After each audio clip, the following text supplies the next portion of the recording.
આપણે smart city બનાવેલી છે। તમે નોટિસ કર્યું હોય તો આપણા મતલબ ભારતમાં સૌથી વધારે ધુમાડો વ્હીકલ એટલે કે ગાડીઓ દ્વારા થાય છે। તો ગાડીઓ દ્વારા થતા ધુમાડાને અટકાવવા આપણે આ કાર્બન એબ્ઝોર્બર મૂકેલું છે। આમાં જે આ તમને પાઇપ દેખાય છે તે પાઇપ દ્વારા બધો ધુમાડો શોષાઈ જશે અને તેની અંદર ફિલ્ટર મૂકેલા છે। તે ફિલ્ટર દ્વારા તે બધો ધુમાડો ફિલ્ટર થઈને ક્લીન એર બારી નીકળી જશે। એટલે કે જેના દ્વારા તમે જે ક્લીન એર બારી નીકળી એ આપણું પ્રદૂષણ ઓછું કરશે એટલે કે પ્રદૂષણ અટકાવશે। બીજું કે આપણે અત્યારે સૌથી વધારે વીજળી ઘરમાં અને તેમાં જોતી હોય તો તેના દ્વારા આપણે એક વસ્તુ કરેલી છે અહીંયા સોલાર પેનલ અને આ પવનચક્કી। તે પવનચક્કી અને સોલાર પેનલ દ્વારા જેટલી પણ વીજળી ઉત્પન્ન થશે તે આપણે આ ઘરમાં અને સ્ટ્રીટ લાઇટમાં વાપરશું।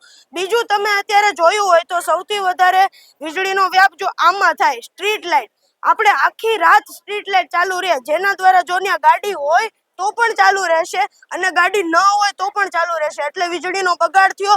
પણ એનો બગાડ અટકાવવા માટે આપણે અહીંયા સેન્સર મૂકેલું છે એટલે કે જ્યારે અહીંયાથી ગાડી નીકળશે પસાર થશે ત્યારે આ સેન્સર ડિટેક્ટ કરશે અને સ્ટ્રીટ લાઇટ ચાલુ થશે।